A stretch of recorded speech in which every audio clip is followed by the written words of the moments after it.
नमस्कार, आप देख रहे हैं राज प्रथम। मैं हूं आपके साथ वैष्णवी झा। बुलेटिन की शुरुआत करेंगे सुपरफास्ट अंदाज में। मिर्जापुर के जिलाधिकारी दिव्य मित्तल ने विंध्याचल प्रशासनिक भवन में बैठक कर विंध्य कॉरिडोर कार्यों की प्रगति के बारे में जानकारी दी। कार्यदायी संस्था से कहा कि परिक्रमा पथ, प्लाज्मा हवन कुंड, काली खो, अष्टभुजा मंदिरों, पक्का घाट, न्यू वीआईपी, पुरानी वीआईपी, कोतवाली मार्गों के निर्माण कार्य के साथ ही उक्त चारों मार्गों के भवनों में फसाड लगाने का काम एक साथ पूर्ण करें। उन्होंने कहा कि आवश्यकता अनुसार मजदूरों की संख्या बढ़ाते हुए कार्य में तेजी लाएं। साथ ही उन्होंने कहा कि एक सप्ताह के आगे ही बैठक में मौजूद नगर मजिस्ट्रेट विनय कुमार सिंह को दैनिक रूप से कॉरिडोर कार्य का निरीक्षण करने का निर्देश दिया। जिलाधिकारी ने कहा कि प्रशासन द्वारा लगातार दूसरे तीसरे चरण के कार्यों के लिए कार्य योजना मांगी जा रही और हम सभी तक प्रथम चरण का कार्य भी दिखाने लायक नहीं है। सुप्रीम कोर्ट इस बात की जांच के लिए सहमत हो गया है कि अल्पसंख्यक समुदाय के सदस्यों की ओर से संचालित शैक्षणिक संस्थान को अल्पसंख्यक संस्थान का दर्जा दिया जाना चाहिए या नहीं। Justice BI. गवई और जस्टिस बी.वी. नगरत्ना की पीठ इलाहाबाद हाईकोर्ट के आदेश को चुनौती देने वाले महायान थेरवाद वज्रयानंद बौद्ध धार्मिक और धर्मार्थ ट्रस्ट की अपील पर सुनवाई कर रही थी। हाईकोर्ट ने आदेश में कहा था कि केवल अल्पसंख्यक की ओर से चलाए जाने वाले मात्र संस्थान को अल्पसंख्यक संस्थान का दर्जा नहीं दिया जा सकता। राज्य के गणता ट्रस्ट ने 2001 में एक मेडिकल कॉलेज की स्थापना की। बाद में ट्रस्ट के सदस्यों ने 2015 में बौद्ध धर्म अपना लिया और संस्थान का प्रशासन भी देखते रहे। यूपी सरकार ने संस्थान को अल्पसंख्यक संस्थान के रूप में मान्यता देने से मना कर दिया था। उप मुख्यमंत्री मनीष सिसोदिया ने शिक्षा मॉडल पर गुजरात सरकार को घेरा। उन्होंने कहा कि भाजपा ने 27 साल से गुजरात की सत्ता में रहते हुए सरकारी स्कूल को ठीक किया और इस रफ्तार से बीजेपी को गुजरात के सभी 80,800 सरकारी स्कूल को ठीक कराने में 15,000 साल का समय लग जाएगा। सिसोदिया ने कहा कि गुजरात के लोग जानते हैं कि मुख्यमंत्री अरविंद केजरीवाल ने मात्र 5 साल में दिल्ली सरकारी स्कूलों को शानदार बना दिया। प्रदेश भाजपा अध्यक्ष आदेश गुप्ता ने दिल्ली सरकार के स्कूलों की स्थिति पर उप मुख्यमंत्री मनीष सिसोदिया पर निशाना साधा। उन्होंने कहा कि दूसरे राज्यों के स्कूल और वहां पढ़ने वाले बच्चों के दिए जाने वाले का ध्यान 10% हिस्सा वे दिल्ली सरकार के स्कूलों पर दे देते हैं, तो आज अधिकतर स्कूल प्रधानाचार्य और उप प्रधानाचार्य के बिना नहीं चल रहे होते। दिल्ली के मुख्यमंत्री अरविंद केजरीवाल के उपराज्यपाल वीके सक्सेना पर तंज करने के बाद उन्होंने बीजेपी नेता कपिल मिश्रा ने जवाब दिया। उन्होंने कहा कि पति कैसा भी हो, एक समय के बाद पत्नियां डांटना छोड़ देती है, लेकिन बाप डांटना नहीं छोड़ता। कपिल मिश्रा ने केजरीवाल की ट्वीट को रीट्वीट करते हुए पति शराब कबाबी हो या निकम्मा, एक समय के बाद पत्नियां डांटना छोड़ देती है, बाप नहीं छोड़ता। इससे पहले अरविंद केजरीवाल ने वीके सक्सेना पर तंज कसते हुए ट्वीट किया, एलजी साहब रोज मुझे जितना डांटते हैं उतना तो मेरी पत्नी भी मुझे नहीं डांटती। पिछले 6 महीने में एलजी साहब ने मुझे जितना लव लेटर लिखे उतनी पूरी जिंदगी में मेरी पत्नी ने भी मुझे नहीं लिखे होंगे। दिल्ली में विभिन्न मुद्दों पर प्रदेश की आम आदमी पार्टी की सरकार और उपराज्यपाल विनय सक्सेना में ठनी हुई है। इससे पहले दिल्ली सरकार के विभिन्न नेताओं और मंत्रियों ने एलजी पर कई आरोप लगाए थे। गुजरात में विधानसभा चुनाव की तारीखों का ऐलान अभी नहीं हुआ है, लेकिन आम आदमी पार्टी की एंट्री ने सियासी तपिश को अभी भी बढ़ाने का काम किया है। रैलियां, रोड शो और सभाओं के आयोजन से सूबे में माहौल गर्म है। प्रधानमंत्री नरेंद्र मोदी, दिल्ली के सीएम अरविंद केजरीवाल और कांग्रेस के पूर्व अध्यक्ष राहुल गांधी जैसे प्रमुख सियासी हस्तियों के दौरे से चुनावी बयान साफ महसूस होने जा रहे हैं। इस बार विधानसभा चुनाव में किसानों का मुद्दा हावी रहेगा। यही वजह है कि आम आदमी पार्टी और कांग्रेस किसानों के मुद्दों को उठा रही है। वहीं भारतीय जनता पार्टी ये सुनिश्चित करने में जुटी हुई है कि किसानों को राज्य और केंद्र की ओर से चलाई जा रही योजना का पूरा लाभ मिल सके। इस बार आम आदमी पार्टी की एंट्री से दिलचस्प मुकाबले के आसार है। अरविंद केजरीवाल अपनी सभाओं में दिल्ली मॉडल का हवाला दे रही दिल्ली के मुख्यमंत्री अरविंद केजरीवाल ने मंगलवार को भाजपा पर हमला करते हुए कहा था कि गुजरात के लोगों ने आम आदमी पार्टी की मुफ्त बिजली के विचारों को पसंद किया। गुजरात में जैसे जैसे विधानसभा चुनाव नजदीक आ रहे हैं वैसे वैसे राजनीतिक दल एक दूसरे पर आरोप प्रत्यारोप लगा रहे हैं। भाजपा और आम आदमी पार्टी के नेताओं ने तो रैलियां और सभाओं पर जोर देना शुरू कर दिया। गुजरात के हर जिले में बीजेपी एक केंद्रीय मंत्री या किसी मुख्यमंत्री की ड्यूटी लगा रहे। बाप रे, इतना डर! ये डर आम आदमी पार्टी का नहीं, ये डर गुजरात के लोगों का है जो बीजेपी से बहुत नाराज थे और अब तेजी से आपका दामन थाम रहे हैं। केजरीवाल ने किया बयान। दरअसल इस साल के अंत में गुजरात में विधानसभा के चुनाव होने हैं। पार्टियों ने इसके लिए पूरी रणनीति बना ली है। आम आदमी पार्टी बीजेपी की रणनीति पर नजर रखे हुए और बीजेपी के तमाम वायदे को देख रही है। इसी बीच सीएम अरविंद केजरीवाल को सूचना मिली कि बीजेपी गुजरात में चुनाव जीतने के लिए हर तरह के हथकंडे अपना रही है। केंद्रीय गृह और सहकारिता मंत्री अमित शाह शुक्रवार को सिक्किम के गंगटोक पहुंचे। यहाँ सैकड़ों लोग सड़क किनारे उनका स्वागत करने के लिए पहुंचे थे। इसके बाद गंगटोक के राजभवन और सरदार वल्लभ भाई पटेल की प्रतिमा का उद्घाटन भी किया। नए कार्यक्रम के तहत गृह मंत्री अमित शाह ने गंगटोक में पूर्वी और उत्तर पूर्वी क्षेत्रों में डेली सहकारी सम्मेलन का उद्घाटन किया। इस दौरान शाह ने कहा, नरेंद्र मोदी सरकार ने लगभग 65,000 सक्रिय PACAC स्थापित करने का निर्णय लिया। लेकिन सहकारिता के माध्यम से देश के किसानों, शिल्पकारों, मछुआरों, आदिवासी को सशक्त करने का काम हो, इसके लिए सहकारिता मंत्रालय की विवेचना की जानी चाहिए। शाह ने कहा, आजादी के 75 साल में पूर्वोत्तर को केवल एक पर्यटन स्थल माना जाता था, लेकिन नरेंद्र मोदी के प्रधानमंत्री बनने के बाद पूर्वोत्तर का वास्तविक विकास शुरू हुआ। प्रधानमंत्री मोदी के विश्वस्त JP नड्डा की अध्यक्षता में ही भाजपा अगला यानी 2024 का लोकसभा चुनाव लड़ेगी। नड्डा का वर्तमान काल अगले वर्ष 20 जनवरी को खत्म हो रहा है। उससे पहले संसदीय बोर्ड उनका कार्यकाल बढ़ाने का फैसले पर मुहर लगा देगी। भाजपा में अध्यक्ष का कार्यकाल 3 साल का होता है। ये लगातार 2 बार हो चुका है।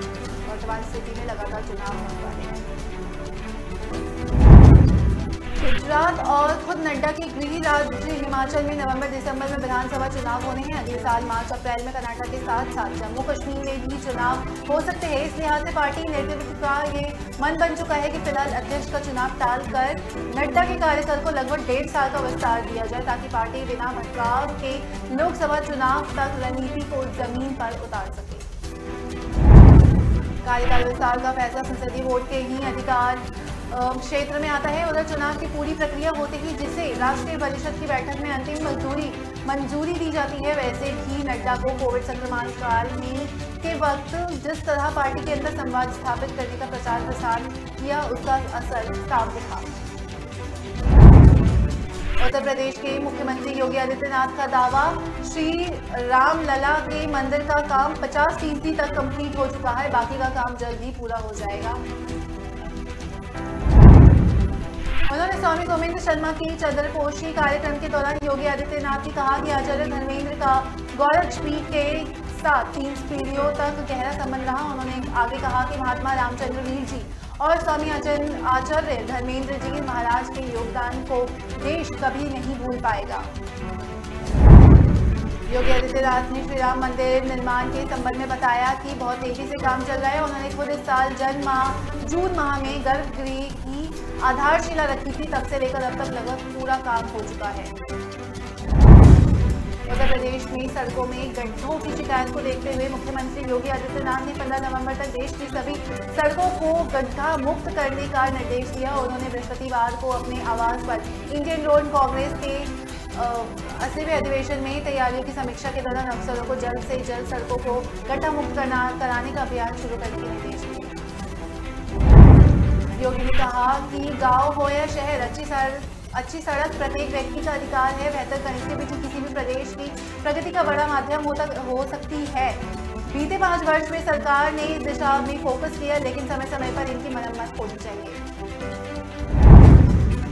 मुख्यमंत्री योगी ने कहा कि सड़क निर्माण गुणवत्ता के समय समय पर जांच कराने, निर्माण में लापरवाही अथवा मनमोहक सड़क के मामलों में संबंधित अधिकारी की जवाबदेही तय किए जाए। उन्होंने सड़क में निवेश को प्रोत्साहित करने के लिए पब्लिक प्राइवेट पार्टनरशिप पर सड़क निर्माण की योजना बनाने के लिए निर्देश दिए।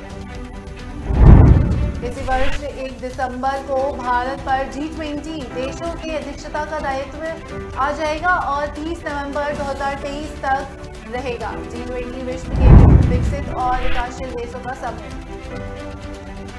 आज लगभग पूरा विश्व बढ़ती कीमतों और खाद्य पदार्थों की कमी को जूझ रहा। नई प्रौद्योगिकी के आगाज से जहां हमारा जीवन सुविधापूर्ण हो रहा, वहीं सरकारों के समक्ष चुनौतियां भी आ रही। रूस और यूक्रेन के बीच युद्ध को करीब 7 महीने बीत चुके हैं। ऐसे में पीएम मोदी ने मंगलवार को यूक्रेन के राष्ट्रपति व्लादिमीर जेलेंस्की के साथ टेलीफोन पर बातचीत की। इस दौरान यूक्रेन के दक्षिणी क्षेत्र में चल रहे युद्ध पर चर्चा की। पीएम मोदी ने दृढ़ विश्वास व्यक्त किया कि किसी भी शांति प्रयासों में योगदान करने के लिए भारत की तत्परता से अवगत कराया गया। प्रधानमंत्री नरेंद्र मोदी ने जेलेंस्की से टेलीफोन पर बातचीत में संयुक्त राष्ट्र चार्टर अंतर्राष्ट्रीय कानून में सभी राज्यों की संप्रभुता और क्षेत्रीय अखंडता का सम्मान करने का महत्व भी दोहराया। यूक्रेन में राष्ट्रपति के साथ अपनी बातचीत के दौरान पीएम मोदी ने इस बात को जोर दिया कि भारत यूक्रेन सहित परमाणु प्रतिष्ठानों की सुरक्षा का महत्व देता है। बयानों में कहा गया कि प्रधानमंत्री ने रेखांकित किया कि परमाणु सुविधाओं के खतरे में सार्वजनिक व्यवस्थाओं और पर्यावरण के लिए दूरगामी और विनाशकारी परिणाम हो सकते हैं। शिवाजी पार्क में एक कार्यक्रम के दौरान उद्धव ठाकरे ने मुख्यमंत्री एकनाथ शिंदे और उनके बेटे श्रीकांत शिंदे पर निशाना साधते हुए कहा कि सीएम के पोते की नजर जल्द ही पार्षद के पद पर होती है। अपने बेटे पर की गई टिप्पणियों पर गुरुवार को श्रीकांत शिंदे ने उद्धव ठाकरे को एक खुला पत्र लिखकर कड़ी निंदा की। ठाकरे ने शिवाजी पार्क में अपने 45 मिनट के भाषण के दौरान कहा कि दादा एकनाथ शिंदे मुख्यमंत्री, पिता श्रीकांत शिंदे सांसद और पोता जल्द ही पार्षद के पद पर होगी। विजय श्रीकांत पत्र में लिखा कि मैं सिर्फ आपसे पूछना चाहता हूं कि क्या आपके भाषण में 1.5 साल के बच्चे को घसीटना आपके उत्साही हिंदू धर्म के अनुरूप है। उन्होंने पत्र में आगे लिखा कि उद्धव जी मेरे पिता राज्य के मुख्यमंत्री हैं, मैं एक सांसद हूँ, लेकिन दिन के अंत में हम मांस और खून वाले इंसान हैं और भावनाएं भी हैं। आपकी टिप्पणी से मेरा परिवार हैरान है। बच्चे की माँ और दादी भी आपके भाषण से बहुत आहत हुई है। साथ ही उनकी आंखों से आंसू तक आ गए। सभ्य और संवेदनशील व्यक्ति ऐसा कह सकता है? उन्होंने कह सकता है क्या? मुंबई में दशहरा रैली से शुरू हुई शिवसेना की दोनों गुटों के बीच जुबानी जंग लगातार तेज होती जा रही है। शिवसेना के शिंदे गुट के सांसद राहुल शिवेला ने आदित्य ठाकरे पर निशाना साधा।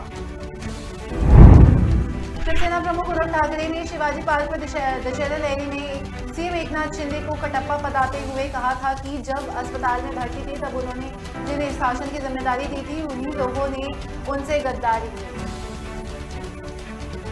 लोकसभा सदस्य राहुल शेवाले ने कहा कि जब तत्कालीन सीएम उद्धव ठाकरे अस्पताल में भर्ती थे तब आदित्य ठाकरे स्विट्जरलैंड के पब में मजे ले रहे थे और विदेशों में घूम रहे थे। उनकी विदेश यात्रा उद्योग से संबंधित थी। उनके साथ एक महिला सांसद भी थी। ठाकरे ने राज्य के पर्यावरण मंत्री की हैसियत से 22 मई 2022 को दावोस यात्रा की थी और वहां वर्ल्ड इकोनॉमिक फोरम में महाराष्ट्र की गैलरी का उद्घाटन किया था। महाराष्ट्र के उप मुख्यमंत्री और भाजपा नेता देवेंद्र फडणवीस ने वीरवार को कहा कि मैं सीएम एकनाथ शिंदे को बधाई देना चाहता हूं कि उन्होंने साबित कर दिया कि वे असली शिवसेना कौन है। उनकी रैली में राज्य भर के लोग आए जिसने स्थापित किया कि असली शिवसेना सीएम शिंदे की शिवसेना है। प्रेस के मुताबिक देवेंद्र फडणवीस ने कहा कि महाराष्ट्र के मुख्यमंत्री एकनाथ शिंदे की मुंबई में दशहरा रैली भारी भीड़ को दिखाया असली शिवसेना के नेतृत्व कौन करता है। फडणवीस ने संवाददाताओं से कहा कि मैं उद्धव ठाकरे के भाषण पर कोई प्रतिक्रिया नहीं दूंगा। शिमगा पर प्रतिक्रिया देने की जरूरत नहीं है। होली के त्योहार से पहले महाराष्ट्र के कुछ हिस्सों में शिमगा उत्सव में अलावा जलाना शामिल है, लेकिन उत्सव के दौरान हल्के फुल्के अंदाज में गाली गलौज या अश्लील भाषा का इस्तेमाल करने वालों से भी प्रथा थी। महाराष्ट्र के सीएम एकनाथ शिंदे ने मुंबई के बीकेसी मैदान में शिवसेना के अपने गुटों की रैली को संबोधित किया। इस दौरान मुंबई के लाइफलाइन कहे जाने वाले वेस्टर्न रेलवे लोकल ट्रेनों में बुधवार को ट्रेन के अंदर मुख्यमंत्री एकनाथ शिंदे की राजनीतिक रैली लाइव प्रशासन किया, जिसमें विवाद खड़ा हुआ।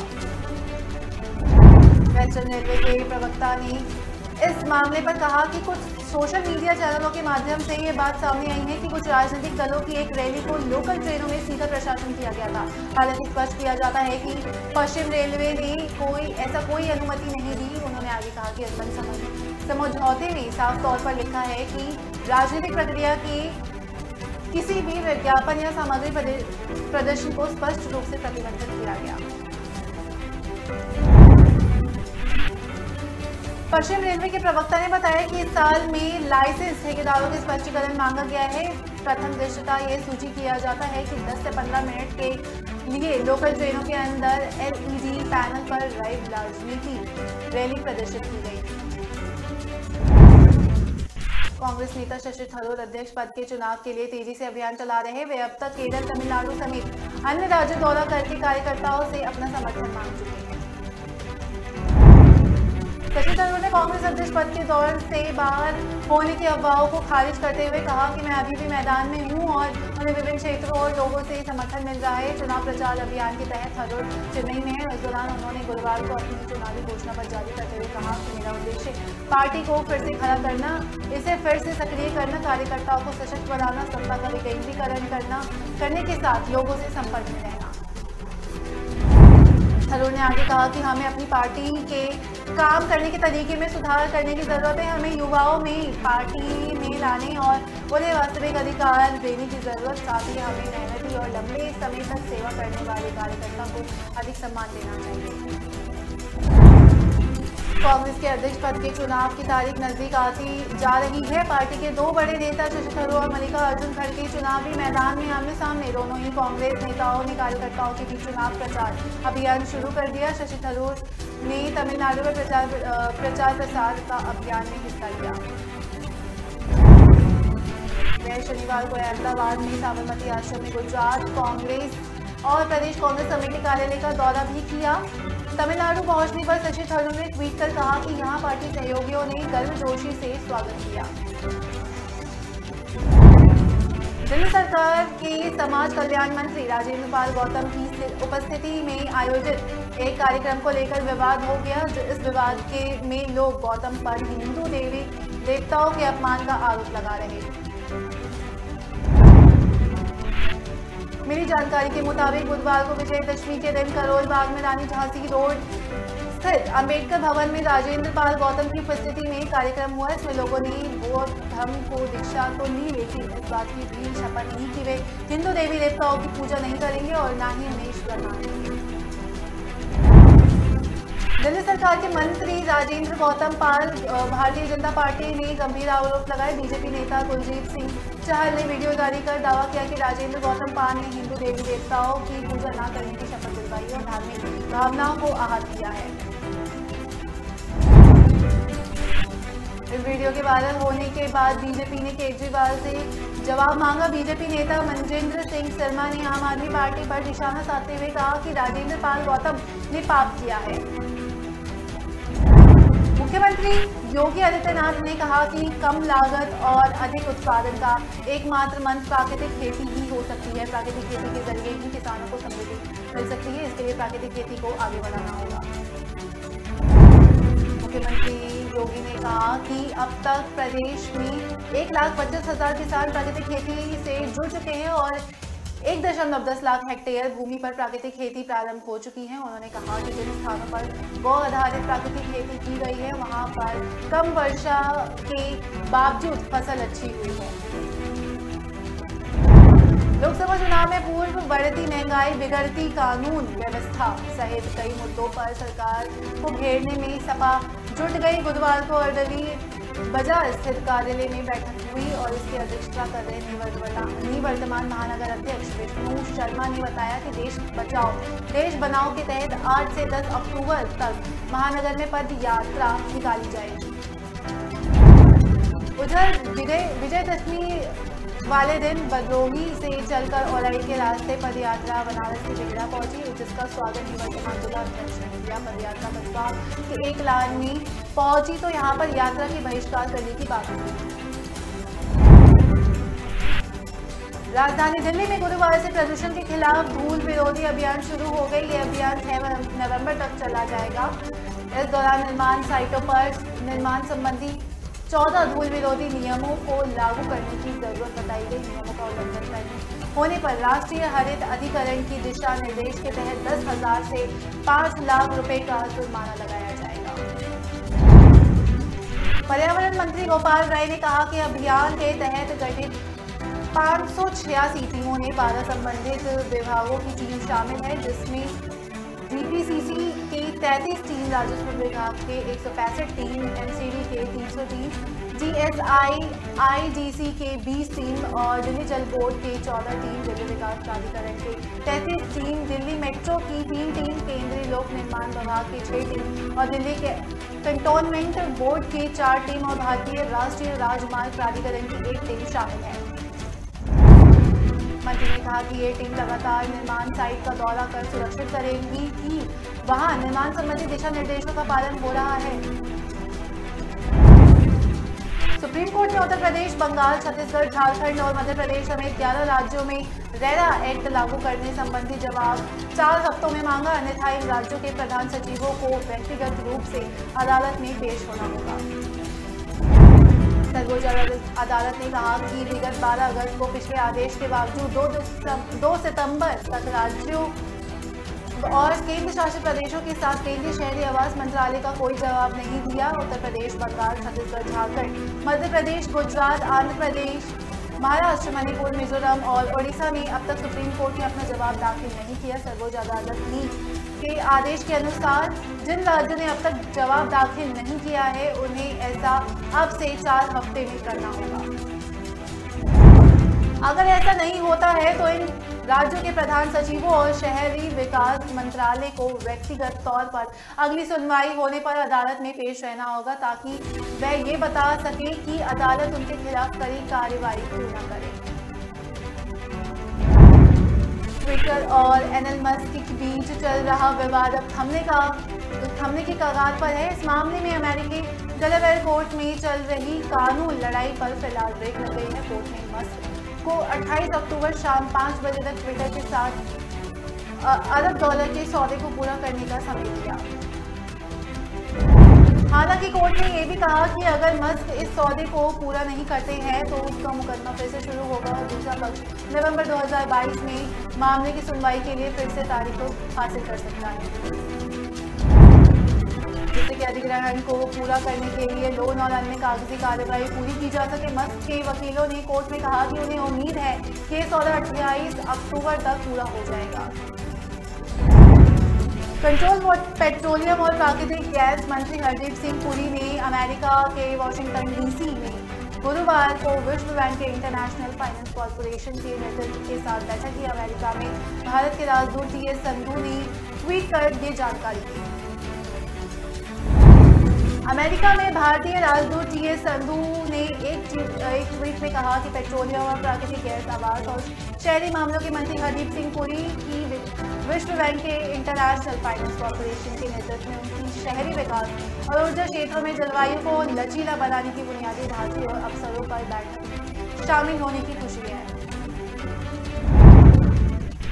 India strategic clean energy partnership के मंत्री स्तरीय संवाद की सह अध्यक्षता अमेरिका के ऊर्जा मंत्री जेनिफर ग्रानहोम के साथ करेंगे।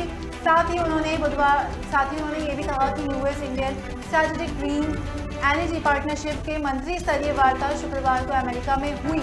यह संवाद पूरी के नेतृत्व में 6-11 अक्टूबर को तक वॉशिंगटन डीसी और ह्यूस्टन की एक आधिकारिक और व्यावसायिक प्रतिनिधि मंडल में यात्रा की हिस्सा है। पाकिस्तान में आतंकवाद और सांप्रदायिक हिंसा के खतरे को देखते हुए अमेरिका ने अपने नागरिक को आगाह किया। यात्रा सलाह जारी करते हुए अमेरिका ने नागरिकों को पाकिस्तान और खासकर उसके अप्रशांत प्रांतों की यात्रा न करने की सलाह दी। अमेरिका अमेरिका ने तृतीय स्तर का परामर्श जारी करते हुए कहा कि आतंकवाद और सांप्रदायिक हिंसा के कारण पाकिस्तान की यात्रा पर पुनर्विचार करें। कुछ इलाकों में खतरा बढ़ गया है। इस स्तर की यात्रा चेतावनी तब जारी की गई जब दीर्घकालिक या गंभीर स्थितियों के कारण यात्री और आगंतुक को जोखिम होता है और जब गैर जरूरी यात्रा से बचा जाना हो तो उसको जरूरी समझा जाता है। अमेरिका ने अपने नागरिकों को आतंकवाद और सशस्त्र संघर्ष की आशंका के कारण नियंत्रण रेखा और आसपास के क्षेत्रों में भी यात्रा करने की सलाह नहीं दी। विधानसभा के चुनाव नजदीक आते ही प्रधानमंत्री नरेंद्र मोदी सहित राष्ट्रीय नेताओं के गुजरात दौरे बढ़ गए हैं। हाल ही में 2 दिवसीय गुजरात दौरे के बाद एक बार फिर प्रधानमंत्री मोदी गुजरात के दौरे पर पधार रहे हैं और इस बार वे आगामी 10 और 11 अक्टूबर को सौराष्ट्र की मुलाकात करेंगे। 10 को जामनगर कार्यक्रम में मौजूद होंगे, साथ ही 11 को सुबह जमकोटरा की सभा को संबोधित करेंगे। प्रधानमंत्री नरेंद्र मोदी 10 अक्टूबर को गुजरात के भारूच और उसके बाद जामनगर के कार्यक्रम में शामिल होंगे। यहाँ कार्यक्रम खत्म होते ही वे राजकोट के लिए रवाना होंगे, जहाँ राजकोट सर्किट हाउस पर रात को ठहरने के बाद दूसरे दिन कंडरोना के आयोजित कार्यक्रम में उपस्थित रहेंगे। पीएम मोदी 10 अक्टूबर को जामनगर में सोनी आयोजन लिंक 1 पैकेज 5 और लिंक 3 पैकेज 7 का लोकार्पण करेंगे। सैनी योजना के दूसरे चरण में लिंक के 1 पैकेज और 5 का लोकार्पण कुल 314 करोड़ के रुपए के खर्च से 66 किलोमीटर पाइपलाइन द्वारा लालपुर तालुका के पीपरटोड़ा गांव के पास निर्मित पंपिंग स्टेशन पर खंभालिया तालुका के सिद्धपुर गांव के पास फीडर पंपिंग स्टेशन 4 पंप द्वारा कुल 10 जलाशयों को पानी से भरा जाएगा। प्रधानमंत्री मोदी ने सहायक सचिव कार्यक्रम 2022 के समापन दौरान 2020 बैच के आईएएस अधिकारियों को संबोधित किया। प्रधानमंत्री मोदी ने कहा कि जब देश आजादी के 100वीं वर्षगांठ मना रहा होगा तब उसी समय वे अलग अलग विभागों के प्रमुख और सचिव बन चुके होंगे। सभी जमीनी स्तर पर काम करें और आम लोगों की परेशानियों को समझकर उन्हें हल करें। उन्होंने कहा कि सभी को एक सफल अधिकारी के तौर पर आम लोगों से जुड़ा रहना चाहिए। उन्होंने कहा कि अमृतकाल में एक विकसित भारत के लक्ष्य की प्राप्ति सुनिश्चित करने में अधिकारियों की अहम भूमिका है। उन्होंने लोग लीक से हटकर चिंतन करने और अपने प्रयासों में समग्र दृष्टिकोण अपनाने के महत्व पर प्रकाश डाला। प्रधानमंत्री स्मृति चिन्ह 2022 की नीलामी की तारीखों को आगे बढ़ा दिया। स्मृति चिन्हों की यह नीलामी अब तक 12 अक्टूबर को होगी। प्रधानमंत्री नरेंद्र मोदी के अधिकारिक ट्विटर हैंडल से किए गए जानकारी। संस्कृति मंत्रालय के एक ट्वीट में जवाब देते हुए प्रधानमंत्री ने ट्वीट किया कि यह उन कई विशेष उपहारों में से एक है जो मुझे वर्षों में मिले हैं। लोगों की इच्छा का सम्मान करते हुए स्मृति चिन्हों की नीलामी 12 तारीख तक बढ़ा दी गया है। केंद्र सरकार ने शुक्रवार को राष्ट्रीय स्वास्थ्य खातों में अशुद्धियां और जेब खर्च में कमी का दावा करने वाली खबरों का खंडन करते हुए इसे भ्रामक और गलत बताया। स्वास्थ्य और परिवार कल्याण मंत्रालय ने इस खबर को भ्रामक बताते हुए कहा कि राष्ट्रीय स्वास्थ्य खातों में विशेष रूप से जेब खर्च में कमी के दावों में त्रुटियां का सुझाव देने वाली समाचार रिपोर्ट भ्रामक और गलत है। मंत्रालय ने आगे कहा कि 2018-19 के एनएच अनुमान में आउट ऑफ पैकेज खर्च में कमी दिखाई दी, जो नागरिक के वित्तीय बोझ को कम करने के लिए सरकार की प्रतिबद्धता को दिखाता है। मंत्रालय ने बताया कि ओपी के लिए सूचना का मुख्य स्रोत 2017-18 के एनएसओ डेटा पर आधारित था, जबकि पिछले अनुमान 2014 पर आधारित था। सरकार ने कहा कि 75वें दौर में सर्वेक्षण की तुलना सुनिश्चित करने और घरों के चयन के लिए एक ही नमूने के डिजाइन का उपयोग किया गया। भारत सरकार ने लोगों को आगाह किया कि वह विदेश में नौकरी स्वीकार करने से पहले बेहद सावधानी बरते। बागची ने बताया कि फर्जी नौकरी के रैकेट का लाओस और कंबोडिया में भी पता चला कि बागची ने कहा कि बैंकिंग नोम्पे और बैंकॉक स्थित भारतीय दूतावास लोगों ने वहां से निकलने में मदद कर रहे। उन्होंने आगे कहा कि हमने इस संबंध में एडवाइजरी भी जारी की है। चीन के शिनजियांग प्रांत के उमईगर मुस्लिमों की स्थिति पर भारत ने पहली बार कोई प्रतिक्रिया दी। विदेश मंत्रालय ने शुक्रवार को कहा था कि शिनजियांग प्रांत के लोगों को मानवाधिकार की गारंटी मिलनी चाहिए और इसका सम्मान किया जाना चाहिए। UNHRC ने भारत समेत 11 देशों वोटिंग के दौरान अनुपस्थिति रहा था और प्रस्ताव के खारिज होने से अमेरिका और पश्चिमी देशों की काफी किरकिरी हुई। वोटिंग में भारत के अनुपस्थिति रहने के बारे में सवाल पूछने पर विदेश मंत्रालय के प्रवक्ता अरविंद बागची ने कहा कि उइगर स्वायत्त क्षेत्र में नागरिकों के मानवाधिकार का सम्मान किया जाना चाहिए और इसकी गारंटी मिलनी चाहिए। विदेश मंत्रालय ने कहा कि भारत हमेशा से मानवाधिकारों की रक्षा के लिए प्रतिबद्ध रहा है, लेकिन भारत का यह मानना है कि जिस तरह से इस मामले को लेकर किसी खास देश को निशाना बनाए जाने का प्रस्ताव नहीं पेश किया जाना चाहिए। मैक्सिको की राजधानी मैक्सिको सिटी में 6 अक्टूबर को गैंग वॉर हुआ था। फायरिंग में मेयर मेंडोजा सहित 18 लोगों की मौत से ड्रग कार्टेल का खूनी चेहरा फिर सामने आया। लगभग 13 करोड़ की आबादी वाला मैक्सिको 40 साल से ड्रग कार्टेल के चक्कर में है। मैक्सिको में लगभग 150 से ज्यादा कार्टेल सालाना लगभग 2.5 लाख करोड़ रुपए की ड्रग तस्करी अमेरिका को करता है। कार्टेल यानी इन संगठित गिरोह के पास लगभग 75,000 गुर्गों की प्राइवेट आर्मी है।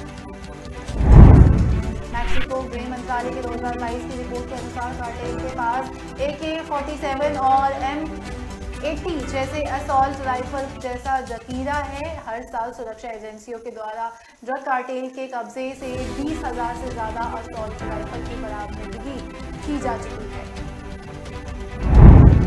केरल में नारकोटिक्स कंट्रोल ब्यूरो और नेवी में 200 किलो से अधिक हेरोइन बरामद की है। ड्रग्स एक ईरानी जहाज से मिला जो अफगानिस्तान से भारत लाई गई थी। इसका कुछ हिस्सा श्रीलंका में भी भेजना जाना था। DDG संजय कुमार ने कहा कि इनकी पैकिंग वाटरप्रूफ थी। इस पैकेट को 7 लेयर में पैक किया गया था। ड्रग्स की सप्लाई पाकिस्तान की हादी सलीम नेटवर्क की तरफ से की गई थी। नारकोटिक्स कंट्रोल ब्यूरो ने शुक्रवार को मुंबई के गोदाम के करीब 120 करोड़ रुपए 16 किलो मेफेड्रॉन ड्रग्स जब्त की। मीडिया रिपोर्ट के मुताबिक इस मामले में अब तक 6 लोगों को गिरफ्तार किया जा चुका। रूस के प्रेसिडेंट व्लादिमीर पुतिन और यूक्रेन के राष्ट्रपति व्लादिमीर जेलेंस्की अगले महीने G20 समिट के दौरान इस मंच पर होंगे। ये समिट इंडोनेशिया के बाली और 15 और 16 नवंबर को होगी। फरवरी में रूस यूक्रेन जंग शुरू होने के बाद ये पहला मौका होगा जब दोनों देश राष्ट्र अध्यक्ष एक साथ और एक मंच पर होंगे। माना जा रहा है कि भारत के प्रधानमंत्री मोदी भी यहां पहुंचेंगे। इसकी संभावना इसलिए भी है क्योंकि अगली G20 समिट 2023 में भारत में ही होनी है। हुसैन ने आगे कहा कि हम पुतिन और जेलेंस्की के लिए अलग अलग होटल्स का इंतजाम कर रहे हैं। हुसैन ने कहा कि इन दोनों देशों से हमारी करीबी रिश्ते हैं, लिहाजा हमने उन्हें समिट में शामिल होने का न्योता दिया। G20 समिट अगर कोई सबसे बड़ा एजेंडा है तो वो पीस यानी अमन शांति है। United nation human rights council ने चीन में उइगर मुस्लिम की स्थिति पर बहस के प्रस्ताव को खारिज कर दिया। गुरुवार को प्रस्ताव पर वोटिंग हुई। उसमें काउंसिल के मेंबर्स भी 17 ने प्रस्ताव के पक्ष में, 19 ने विपक्ष की वोटिंग की। UNHRC यानी संयुक्त राष्ट्रीय मानवाधिकार परिषद ने उइगर मुस्लिमों की स्थिति पर बहस का प्रस्ताव ह्यूमन राइट्स कोर ग्रुप के शामिल Canada, Denmark, Finland, Iceland, Norway, Sweden, Britain और अमेरिका लाए थे। प्रस्ताव खारिज होने के बाद ह्यूमन राइट्स वॉच के डायरेक्टर सोफी रिचर्डसन ने कहा, यह पहला मौका था जब UN की किसी टॉप बॉडी ने शिनजियांग में ह्यूमन राइट्स पर बात करने को प्रपोजल पर वोटिंग मंजूरी दी। इंटरनेशनल मॉनेटरी फंड ने 2023 में ग्लोबल इकोनॉमिक ग्रोथ कम होने की वार्निंग जारी की। इससे वैश्विक मंदी आ सकती है। IMF चीफ चांसलर जॉर्जिया ने कहा कि 2026 तक वर्ल्ड इकोनॉमी $4 ट्रिलियन के रिकॉर्ड डी ग्रोथ तक पहुंच जाएगा। IMF की मैनेजिंग डायरेक्टर जॉर्जिया गुरुवार को जॉर्जटाउन यूनिवर्सिटी पहुंची थी। यहां उन्होंने इकोनॉमी सुधारने की बजाय बुरी तरह से बिगड़ते हुए नजर आ रही है। IMF चीफ ने कहा कि वर्ल्ड इकोनॉमी अगर इसी रेट से बढ़ी तो जल्द ही दुनिया को एक बड़ा फिर रिसेशन का सामना करना पड़ सकता है। अगले सप्ताह वॉशिंगटन में IMF और वर्ल्ड बैंक की एनुअल मीटिंग होगी। मीटिंग में दुनिया भर के देशों में फाइनेंस मिनिस्टर और सेंट्रल बैंकर्स पहुंचेंगे। वे रूस यूक्रेन युद्ध किस तरह आने वाले टाइम में वर्ल्ड इकोनॉमी पर गहरा असर छोड़ेगा जैसे इकोनॉमी से जुड़े मुद्दों पर चर्चा करेंगे। भारतीय रिजर्व बैंक ने डिजिटल करेंसी पर कॉन्सेप्ट पेपर जारी किया। सेंट्रल बैंक ने कहा कि वह जल्द ही पायलट ₹रुपया लॉन्च करेंगे। सेंट्रल बैंक में स्टेटमेंट में कहा गया कि इस कॉन्सेप्ट नोट को जारी करने के पीछे का उद्देश्य CBDC के बारे में समान रूप से जागरूकता करना। सेंट्रल बैंक ने आगे कहा ये नोट भारत में CBDC जारी करने के उद्देश्य विकल्पों लाभों और जोखिमों की व्याख्या करता है। इसके बाद CBDC की शुरुआत के प्रति रिजर्व बैंक की दृष्टिकोण की व्याख्या करने का भी प्रस्ताव किया जाएगा। रिजर्व बैंक मोटे तौर पर CBDC को एक डिजिटल रूप में केंद्रीय बैंकों द्वारा जारी लीगल टेंडर के रूप में परिभाषित करता है। ये सॉवरेन पेपर करेंसी के समान है लेकिन इसका एक अलग रूप है। दिवाली से पहले आम आदमी की महंगाई का एक और तगड़ा झटका लगा। इंद्रप्रस्थ गैस लिमिटेड ने PNG के दामों में ₹3 की बढ़ोतरी करने का फैसला किया। गैस की बढ़ी हुई दरें आज से लागू हुई। वहीं बात अगर दिल्ली की NCR क्षेत्रों की करें तो नोएडा, ग्रेटर नोएडा और गाजियाबाद में PNG का दाम बढ़ गया है। मुजफ्फरपुर, शामली और मेरठ में भी दाम बढ़े। इससे पहले बुधवार को इंद्रप्रस्थ गैस लिमिटेड द्वारा दिल्ली में PNG की कीमतों में 2 दशमलव के लगभग रुपए यूनिट की बढ़ोतरी की गई थी, जिसके बाद दिल्ली में पाइप बुकिंग गैसों की कीमत 5 के आसपास क्यूबिक मीटर हो गई।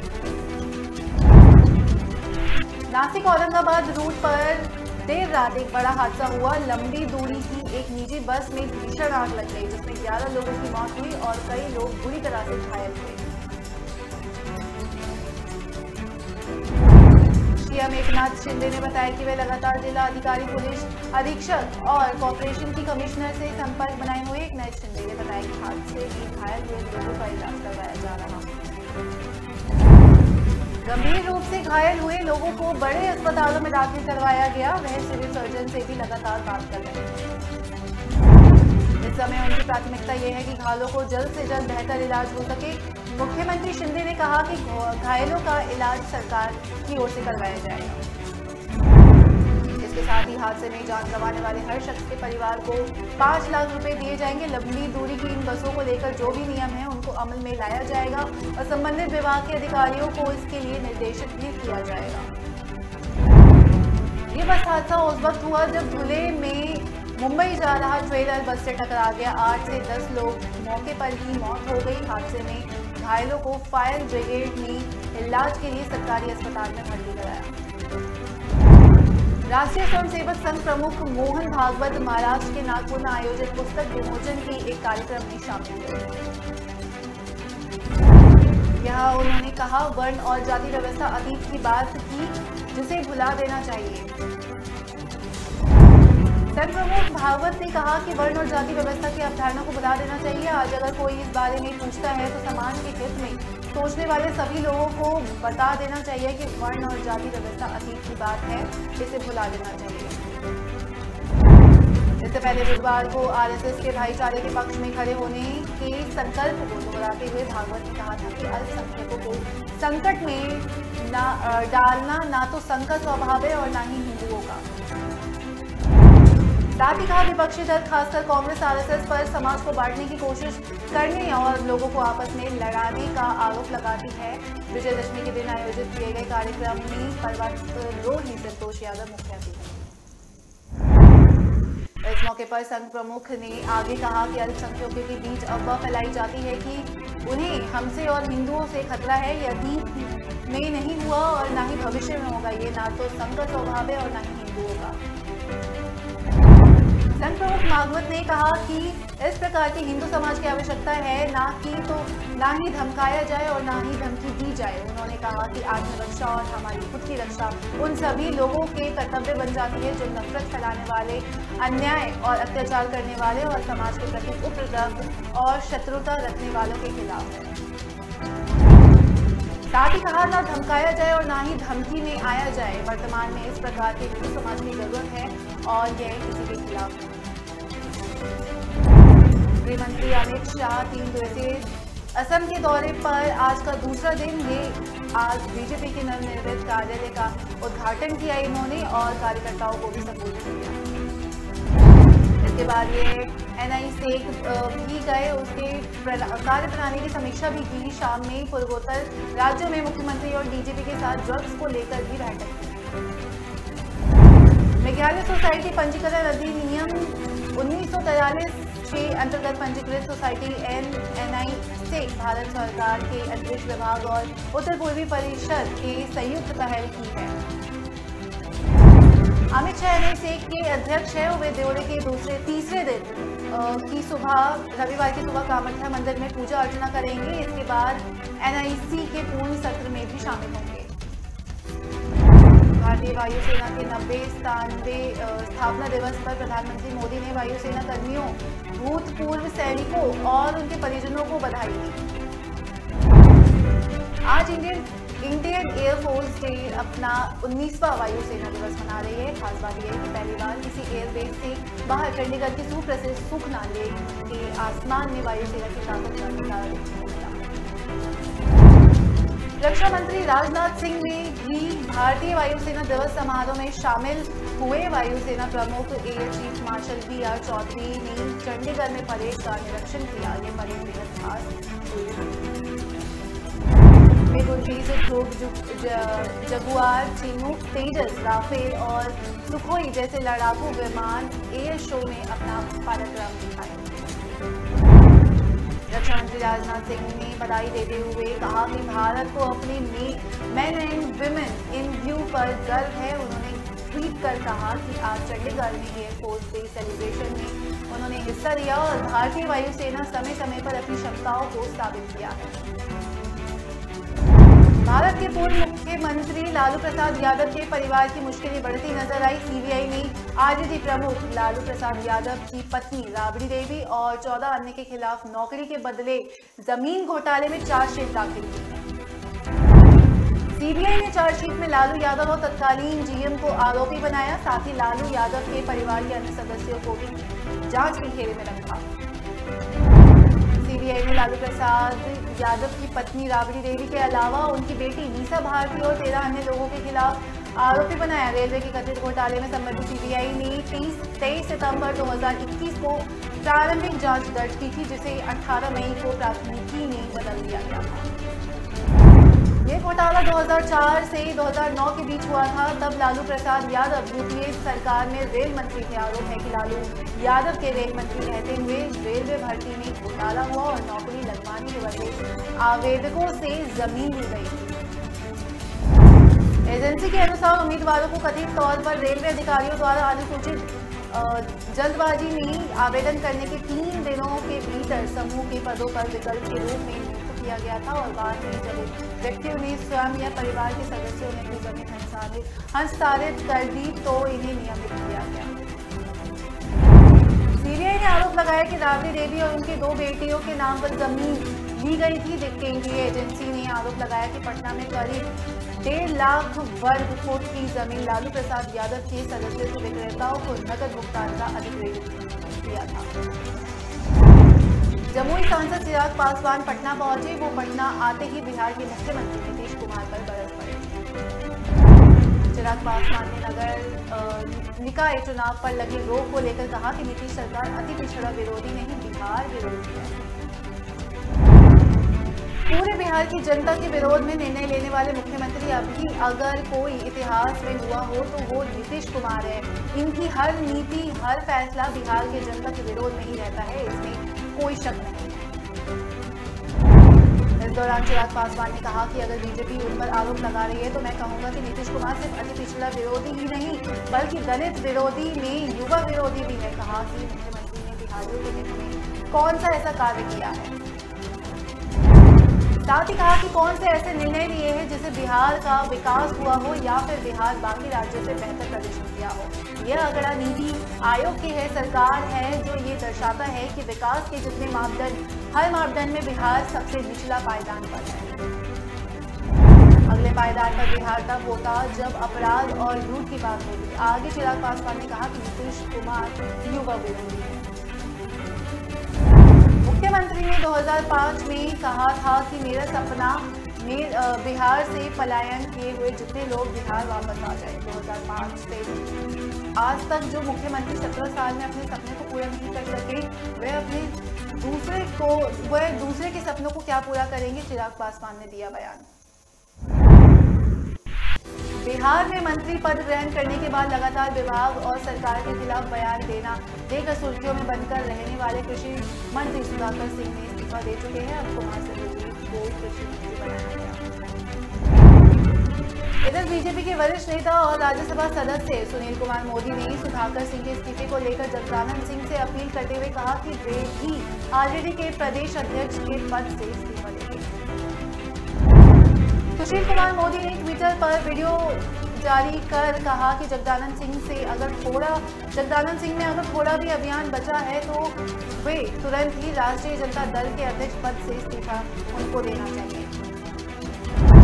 साथ ही कहा कि जिस तरह से एक स्वाभिमानी व्यक्ति को अपमानित किया गया, बिना उनकी सहमति के उनके बेटे को बर्खास्त कर दिया गया, उनका इस्तीफा ले लिया गया। जगदानंद सिंह को खुद विचार करना चाहिए कि उन्हें क्या इस पद पर बने रहना चाहिए या नहीं बने रहना चाहिए। सुशील मोदी ने कहा जगदानंद सिंह और सुधाकर सिंह का स्पष्ट मत था कि कृषि रोड मैप फेल कर दिया गया। उनका मानना था कि बर्दाश्त नहीं कानून को फिर से स्थापित किया जाए। साथ ही कहा कि जगदा बाबू आपके मत और नीतीश कुमार के मत में जमीन आसमान का फर्क है। क्या एक मायने में तलवार रह पाएगी। बीजेपी के फायरब्रांड नेता और मध्य प्रदेश की पूर्व मुख्यमंत्री उमा भारती ने आगामी लोकसभा चुनाव को लड़ने का ऐलान किया। उन्होंने मध्य प्रदेश और उत्तर प्रदेश को छोड़कर किसी अन्य राज्य में 2024 में चुनावी मैदान में उतरने की इच्छा जताई। उमा भारती मध्य प्रदेश की कुजाऊ और उत्तर प्रदेश की झांसी से लोकसभा सांसद और केंद्रीय मंत्री भी रह चुकी है। उमा भारती ने भोपाल में अपने निवास पर मीडिया से चर्चा करते हुए कहा कि अभी वर्ष 2019 में मैंने ही कहा था कि मुझे चुनाव नहीं लड़ना है, पर अगला चुनाव में जरूर लड़ूंगी। उमा भारती ने आगे कहा कि आज मैं खुलासा कर देती हूं कि मुख्यमंत्री शिवराज सिंह चौहान ने मुझे 1.5 साल पहले मध्य प्रदेश से चुनाव लड़ने का ऑफर दिया था, लेकिन मैंने ही इनकार कर दिया था। शिवराज जी, मैं जिस लोकसभा से लड़ना चाहती हूँ। भारती ने कहा तो अब मैं सोचती हूँ क्यों न किसी तीसरे राज्य में कहूँ, क्योंकि भगवान ने मुझे इस लायक बनाया है कि मैं कहीं से भी चुनाव जीत सकती हूँ। मैं तो पार्टी से कहूँगी कि अब की बार कोई तीसरा राज्य दिया जाए।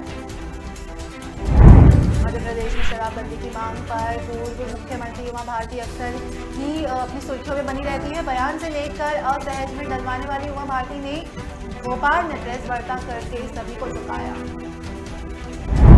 उमा भारती ने 7 नवंबर से शराबबंदी की मांग को लेकर अभियान शुरू करने का ऐलान किया। उन्होंने बताया कि अगले साल 14 जनवरी यानी संक्रांति तक शराबबंदी अभियान चलेगा। उन्होंने अभियान के दौरान घर भी नहीं जाने की घोषणा की। उन्होंने कहा कि शराबबंदी मांग को लेकर शुरू किए गए अभियान में नदी किनारे पेड़ के नीचे शराब दुकान के सामने टेंट के चौपाल लगाऊंगी। उमा भारती ने आगे बताया कि शराबबंदी की मांग को लेकर अभियान चलाने का फैसला हाल ही में बंद किए गए कुछ आहते और दुकान का उदाहरण है। मुख्यमंत्री ने मुझे सूचित किया था कि कुछ शराबों की दुकानों को बंद कर दिया गया है, हालांकि ऐसा कुछ भी नहीं हुआ और दुकानें अभी खुली हुई हैं। शराब के व्यापारियों को कोर्ट से स्टे लाने का पर्याप्त समय मिल गया। मैं हंसी का पात्र बनकर ठगी सी रह गई हूँ, इसलिए मुझे शराब के लिए अभियान शुरू करने का निर्णय लेना पड़ा। उन्होंने शराब वितरण व्यवस्था पूरे प्रदेश में लागू करने की मांग की। उन्होंने कहा कि शराब के खिलाफ जागरूकता अभियान चलाया जाए। पूर्व मुख्यमंत्री उमा भारती का कहना है कि अभियान से मुख्यमंत्री की घोषणा पर अमल करने में लगे हुए सरकारी अमले सरगर्म रहेंगे। राजस्थान के सीएम अशोक गहलोत ने उद्योग जगत से राज्यों में निवेश करने का आह्वान किया। उन्होंने कहा कि उन्हें भरोसेमंद नीति और मजबूत बुनियादी ढांचे और बेहतर कानून व्यवस्था के साथ हर एक जरूरी चीजें मिलेंगी। गहलोत ने जहां आयोजित निवेश राजस्थान सम्मेलन के उद्घाटन सत्र को संबोधित करते हुए कहा कि पिछले 3 वर्षों में राजस्थान का सकल घरेलू उत्पाद यानी कि जीडीपी 3 लाख करोड़ रुपए बढ़कर 12 लाख करोड़ रुपए हो गया है। जय में खुशहाली को मापने वाला हैप्पीनेस इंडेक्स भी बढ़ा। उन्होंने कहा कि सरकार की अनुकूल नीतियां सड़क, बिजली, कुशल कामगार और बेहतर कानून व्यवस्था जैसी बेहतर बुनियादी ढांचे के कारण राज्य निवेश के लिए अनुकूल स्थलों में एक से एक है। गहलोत ने उद्योग जगत को अनुकूल नीतियों का भरोसा दिलाते हुए विभिन्न क्षेत्रों में निवेश के लिए आमंत्रित किया। उन्होंने कहा कि चाहे कोई भी सरकार हो, उद्योग को भरोसेमंद नीतियां मिलेंगी। साथ ही उन्होंने कहा कि राजस्थान आज 23,000 मेगावाट बिजली पैदा करता है। राज्य में एक समय 3 से 4 मेगावाट पवन ऊर्जा की क्षमता थी तो आज 4,500 मेगावाट हो चुकी है। वहीं सौर ऊर्जा क्षमता भी 10,000 मेगावाट है। केंद्र सरकार ने देश के प्रधान न्यायाधीश यूयू ललित के पत्र लिखकर उनसे अपना उत्तराधिकारी नामित करने का आदेश दिया। जस्टिस ललित 27 अगस्त को सीजीआई नियुक्त किए गए। सीजीआई ललित का कार्यकाल 8 नवंबर 2022 को समाप्त हो रहा है। वे मात्र 74 दिन इस पद पर रहेंगे। नई सीजीआई की नियुक्ति प्रक्रिया शुरू करने के लिए केंद्र ने सीजीआई ललित को लिखा पत्र। जस्टिस ललित 26 अगस्त 2022 को सीजीआई एनवी रमना के कार्यकाल पूरा होने के बाद देश के 49वें प्रधान न्यायाधीश नियुक्त किए गए थे। उनका कार्यकाल मात्र 2.5 महीने का है, जबकि उनके पूर्व सीजीआई का औसत कार्यकाल 1.5 साल रहा। केंद्र सरकार ने सीजीआई ललित को ये पत्र भेजा। सीजीआई के चयन की तय की प्रक्रिया अनुसार कानून मंत्री नए प्रधान न्यायाधीश को नामित करने के लिए वर्तमान सीजीआई को पत्र लिखेंगे। सीजीआई के पद पर सुप्रीम कोर्ट के वरिष्ठतम न्यायाधीश का चयन किया जाता है। वर्तमान में जस्टिस डीवाई चंद्रचूड़ सबसे वरिष्ठ जज है, इसलिए उन्हें नई सीजीआई के रूप में नामित किया जा सकता है। दिल्ली के 2021-22 की आबकारी नीति मामले में परिवर्तन निदेशालय यानी कि ईडी ने दिल्ली, पंजाब और हैदराबाद के करीब 3 दर्जन जगहों पर तलाशी अभियान शुरू किया। दिल्ली के जोरबाग के एक शराब वितरक और इंडो-पैसिफिक ग्रुप के प्रबंध निर्देशक समीर महेंद्रू की गिरफ्तारी के बाद से छापेमारी की जा रही है। आबकारी घोटाले में दिल्ली के उप मुख्यमंत्री मनीष सिसोदिया, तत्कालीन आबकारी आयुक्त आलवा गोपी कृष्णा, उपायुक्त आनंद तिवारी और सहायक आयुक्त पंकज भटनागर आरोपी है। इसके अलावा आरोपियों की लंबी लिस्ट जारी है। मनीष सिसोदिया के खिलाफ सीबीआई और ईडी दोनों ने मामला दर्ज किया हुआ है।